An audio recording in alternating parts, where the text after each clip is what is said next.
Selamat datang ke vlog gua kembali. Kita datang ke premier film Indonesia yang keren. Kita hari ini akan nonton film Squid, Surat Kecil Untuk Tuhan. Sekarang gua udah ada di tempat premiernya. Tempat premiernya adalah di Grand Indonesia. Oke, gue bacain sinopsisnya ya. Ini gue baru nonton trailernya. Produksi dari Falcon Pictures, Surat Kecil Untuk Tuhan. Kisah pilu tentang kehidupan kakak beradik yatim piatu Anton dan Angel, di mana keduanya terjebak dalam suatu sindikat yang memanfaatkan anak-anak terlantar untuk menjadi pengemis jalanan. Di usia mereka yang masih sangat kecil, mereka diperbudak untuk menjadi mesin uang. Keduanya tidak pernah mengenal indahnya masa kecil. Ada peristiwa Angel mengalami kecelakaan. Dia sudah ditinggalkan di rumah sakit. Intinya Angel sama Anton berpisah, dan pertanyaannya, bisa nggak si Angel dan Anton bertemu kembali? Jadi ini kalau dilihat dari sekilas dari sinopsisnya, ini kayaknya film yang lebih menceritakan soal drama kakak beradik ya. Kayaknya filmnya bakal sedih. Gue sempat bingung, ini sama apa beda sama Surat Kecil Untuk Tuhan. Kalau nggak salah di tahun, ya udah lama lah ya, yang dimainin Dinda Hau itu gue sempat penasaran tuh sama apa enggak, itu ternyata beda. Jadi Surat Kecil Untuk Tuhan ini dia kayak semacam apa ya, film sosial tentang anak-anak yang dipayungi oleh judul yang sama, tapi ceritanya berbeda. Cuman yang dibicarakan masih soal anak kecil dan hubungannya sama keadaan sosial yang mereka alami. Oke, udah ada di sebelah gua Om Fajar. Ya, Radit. Fajar Bustomi. Nah, direkturnya ya. Iya, Radit. Bisa diceritain nggak? Nih, termasuk gua nih yang nanya nih. Kok judulnya sama kayak film Surat Kecil Untuk Tuhan yang udah bertahun-tahun yang lalu? Oke, jadi gimana? Jadi gini, Surat Kecil Untuk Tuhan ini diangkat tuh dari novel. Iya. Nah, dia punya konsep novel itu kayak chicken soup. Agnes Davonar Dibikin jadi judulnya Surat Kecil Untuk Tuhan, tapi setiap tahun dia keluarin versi cerita yang berbeda-beda. Oke. Temanya tentang anak.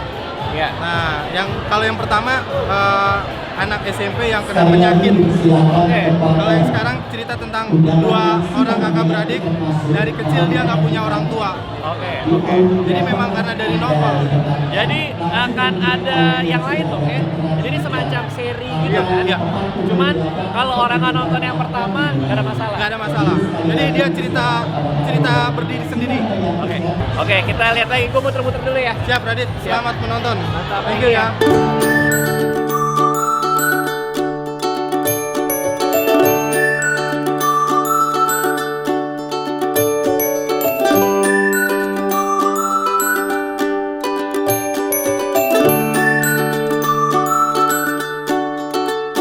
Halo, jadi udah sama Kak BCL di sini.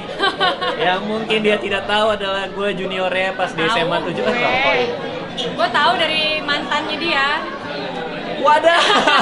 Gue di sini berperan sebagai Angel. Sebagai Angel. Angel yang dewasa, ada cerita masa kecilnya, ada dewasanya. Iya. Di sini jadi pengacara, jadi lawyer.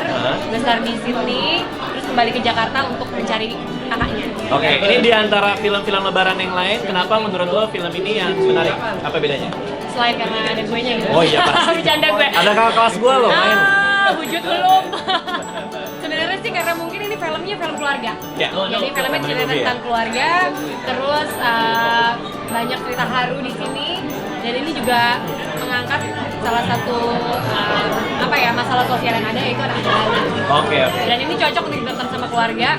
Kalau misalnya selama ini kita ngerasa kayaknya kita udah terlalu terbiasa dengan apa yang kita punya, habis nonton film ini kita jadi makin bersyukur sama apa yang kita punya. Oke. Jadi ketika lampu bioskop dinyalain, lo pengen mereka keluar dengan rasa gue bersyukur sama keluarga Yes. yang gue. Yes, oke. Kenapa lo memutuskan bermain di film yang ini drama family gitu? Iya. Kenapa? Waktu terima skripnya gitu? Karena emang isu yang diangkat dari film ini emang personal banget buat aku sih. Karena setiap hari kalau pulang macet kenapa dan anak jalanan, dan somehow emang selalu ada pertanyaan kenapa ya mereka di sini, emang nggak ada yang bisa kita lakuin jika mereka nggak di sini. Oke. Pada saat baca skrip itu sih langsung kena bahwa ini film angkat isu itu. Gitu. Oke. Juga aku ngerasa emang film harus ada power untuk isu sosial yang diangkat Jadi nggak cuma entertainment, tapi juga bisa memberi awareness bahwa apa yang terjadi. Oke. Jadi aku ngerasa sisi humanism aku sebagai person, as an actor tuh nyangkut lah. Nah, Martin ini siapa? Martin ini dokter kardiologi, dokter bedah jantung. Ya. Jadi dia ini ketemu Angel sama-sama di Sydney. Di Sydney. Dan somehow mereka ada romance karena mereka banyak kesamaan karena Angel lawyer yang mendedikasikan hidupnya untuk kasus-kasus pro bono bantu orang. Iya, iya. Sedangkan Martin sama. Jadi ngeliat bahwa kesamaan mereka ini ada romance di film ini. Nah, tapi ternyata perjalanan romance mereka itu ke arah dimana menelusuri percintaan itu nyangkut, ada relate. Ada hubungannya ya? Ada hubungannya, tapi emang Oke. itu jadi terus nggak bisa diomongin. Oke, terakhir nih, ketika Lebaran orang masuk ke bioskop terus ngelihat ada poster film-film lain nih, Ya. kenapa harus nonton film ini? Karena ini film keluarga.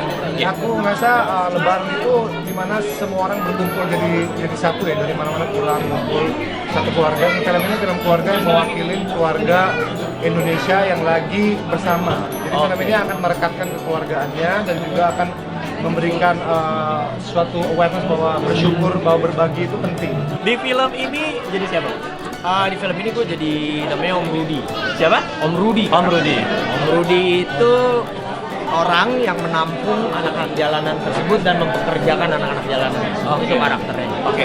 Nah, Mas Lukman pasti terima banyak skenario. Ya. Di antara semua skenario yang Mas Lukman terima, kenapa film ini akhirnya gue mau main nih di film ini? Lucu nih. Jadi film ini tuh kayak bring back nostalgia gue. Jadi waktu gue baca, gue merasa bahwa ini kok kayak film-film Indonesia zaman dulu yang gue mainin deh. Drama-drama yang dalam dan tentang anak. Gue kan sempet berapa kali kecil main film tentang anak yang kehilangan ibu dan segala macam. Dan gue ngerasa kayak, oh ini something yang harus gue masuk di dalam waktu pas gue baca skripnya kan. Dan memang ceritanya buat gue sangat secara sosial tinggi, menarik gitu, dan isunya tuh emang kan anak jalanan, apalagi gue juga punya anak, gue merasa concern juga dengan hal tersebut. Iya, iya. Jadi itu ada nostalgianya juga. Ada banget. Pertama kali gue ngerasa nostalgia itu. Bang Maudi di film Squid ini jadi apa? Jadi mamanya BCL. Serius, jadi mama angkat. Jadi BCL-nya udah umur berapa tahunan gitu.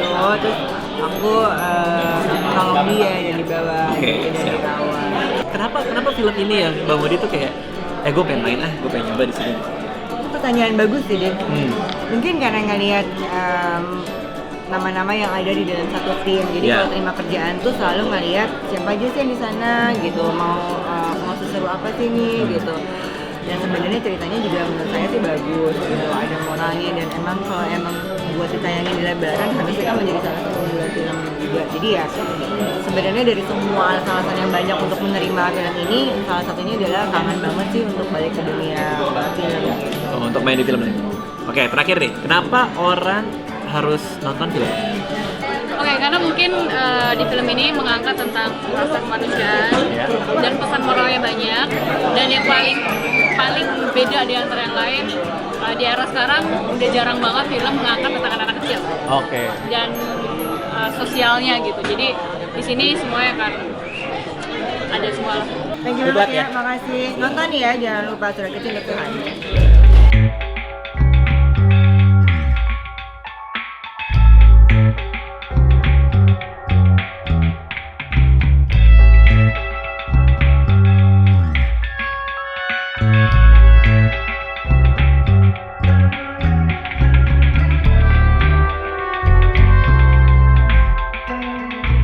Pak, Thanks banget ya, Keren datang. banget filmnya. Makasih. Mantap. Kita ngobrol banyak nanti ya. Siap. Makasih. Oke, baru kelar nonton filmnya, bagus banget ya. Ini mengharukan banget, sedih banget. Cerita soal kakak sama adik. Jadi dan ada twistnya juga. Jadi kayak gue baru pertama kali nonton film Indonesia yang drama menyedihkan, mengharu biru gini. Terus ada twistnya juga. Jadi bener-bener seneng gitu nontonnya. Nontonnya juga enak. Semuanya oke kalau menurut gue. Semua aspek dalam filmnya secara editing, musiknya apalagi, jadi kayak ada lagu-lagu anak kecil yang dikemas ulang gitu. Jadi semua orang menurut gue harus nonton filmnya. Terutama kalau pengen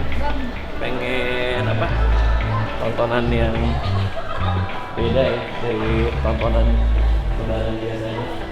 Jadi Lebaran hari pertama nonton filmnya. Makasih juga Falcon yang udah ngundang gue premier hari ini. Dapat tempat duduk yang keren banget. Ciao.